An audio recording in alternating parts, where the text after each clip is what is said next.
you should stop looking for love or wait for it. At least experience that a level of realization. It's Katarina here, and in this video I wanted to share with you a recent breakthrough and a revelation that I've had. And it's connected to one of the key slogans of my life. Don't wait, create. And by applying that philosophy of not waiting for something outside of yourself to arrive before you live differently or enjoy this journey differently. By applying that philosophy, I was able to go beyond my circumstances, beyond a life of unfulfillment that was lacking purpose, and created a life that feels deeply inspiring.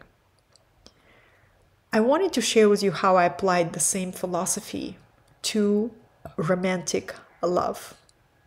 You see, from a very early age, we've been all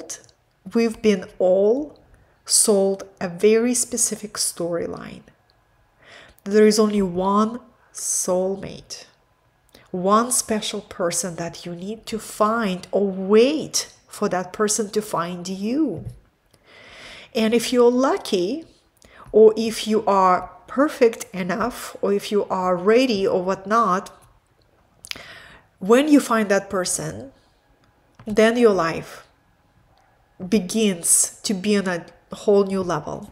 Well, I caught myself in that thinking because after years of, having different romantic experiences, and I feel very blessed to experience deep level of romantic love. I've been in 3 incredibly transformative relationships that taught me so much about the nature of human connection and how to be a lover, how to be a harmonious companion. And those relationships taught me so much. They not only taught me how to be a great loving partner and a companion, they also showed me my ego, and they showed me my defenses, and they showed me how much work I needed to do to work on myself, to really take responsibility for the wounds and for reactions, unconscious reactions, and the patterns of blame and being dissatisfied with your partner. So every single relationship has served me as a mirror and as a catalyst for transformation.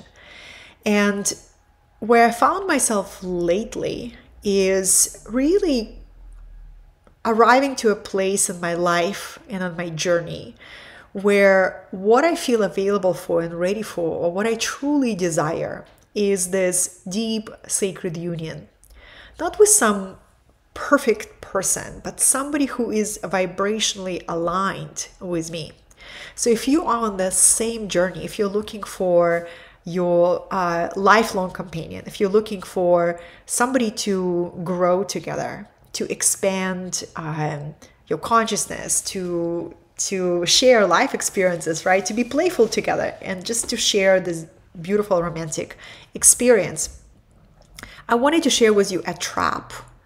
And it's a mental trap. It's a belief trap.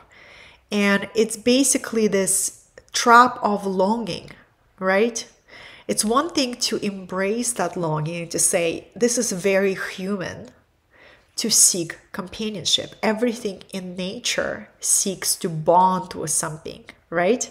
It's very normal.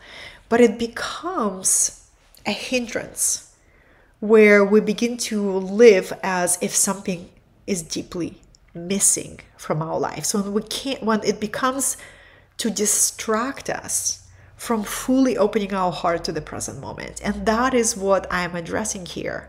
That the moment you become aware of that, the moment I became aware that I kept looking for love, and I kept waiting for love outside of myself, instead of having this genuine embodied realization that it has always been here. It has never left me. I am the soulmate that I was always searching for.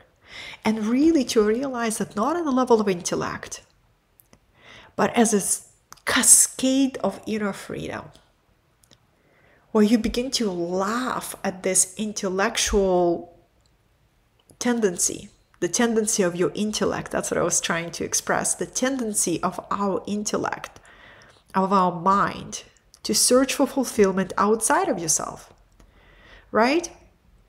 That's been my recent discovery. And I'm not asking you to believe in what I am sharing or to even, fully resonate or align with that. You either do or you're not. I wanted to share that this video is going to be like a message in a bottle, right? So that maybe I'll watch in 5 years from now, or maybe people will find it 5 years from now, or maybe it's going to be helpful to many, many, many people right now. Is the new layer of true inner freedom is to become so curious about thoughts and mental programs that were implanted by society, by Western society, by Western movies, that they present a particular love story. There's one person that you must find, and if you can't find them, your life is a failure, right? And when we begin to unkink ourselves from that constructed worldview, we begin to engage with our life and everybody who is in our life, seeing them as a one grand soulmate.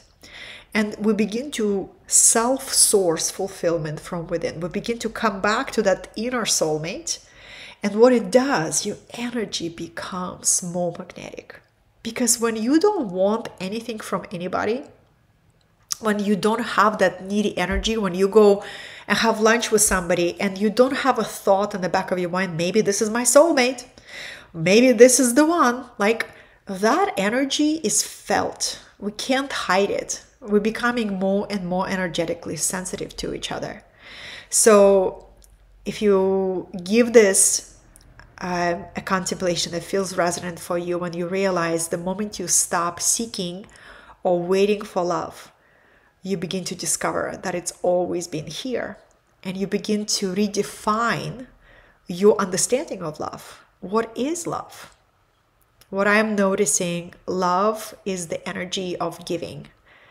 And love feels like this beautiful embrace. Everything is welcomed. Everything is, the face of the divine. So you become the field of love. And that is so liberating, because then you're not postponing your life. I'll give you a very simple practical example. When I had this breakthrough, I asked myself, what are the experiences that I'm not allowing myself to have because I think I will share them with my future partner?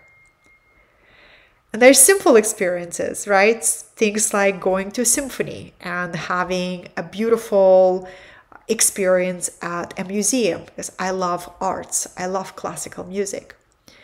Or going to a particular travel destination because I want to share it with my partner. And I caught myself this very interesting vibrational energy of postponing my joy for some future event that may or may not happen.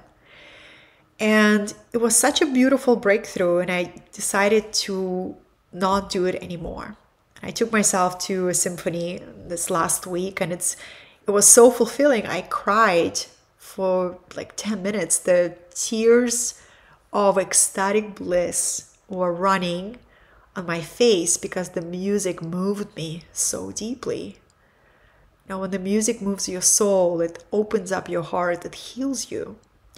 And I came back after that symphony. I already got tickets for next month. And this is going to be my way of dating myself on a whole next level. And if some of you have been following my content, have been connecting with me and say, Katarina, well, are you just so picky? Don't you have options for amazing men? And I want to tell you, there's always options. There has never been more options, right? There has never been more people to engage with. But it's not about that. Again, this message is all about this full vibrational alignment. And that begins with yourself. This energy of looking for love or waiting for it. It's a leap of consciousness when you begin to see it, of how many ways it's conditioned and programmed in us by the culture that we live in. If we go to other cultures, maybe we go to some parts of Africa and where these indigenous tribes are, where one person doesn't have a solo partner. It's not in their culture, but they have vibrant relationships that are authentic for them in the moment. And it's not about choosing different lifestyle, but I'm just saying is, if it wasn't programmed for us to wait for that one person, we would never knew that's what we needed to wish for or yearn for. We would engage with each other from a place of more spaciousness and more innocence, wouldn't we? So I contemplate on that, and I wonder, because the new paradigm of relationships, especially for those of us on the path of awakening and soul ascension, full soul metamorphosis, we yearn for, or we seek for, that spiritual partnership, right? Deep spiritual union. And that you can't control, that you can't manufacture, that you can't will to happen. You get to allow for that to simply be magnetized in your life, and be absolutely at peace with any outcome, because you've learned the most powerful way of self-sourcing your inner intimacy. You've learned to become such a companion to your soul that nothing is missing in your life, and you can engage with others from the level of deep emotional level that is nourishing and enriching, but also honor other people's sovereignty and never claim to own them, right? So that's what I'm discovering. The moment we stop seeking for love or wait for it, we realize it has always been here, right here inside our heart.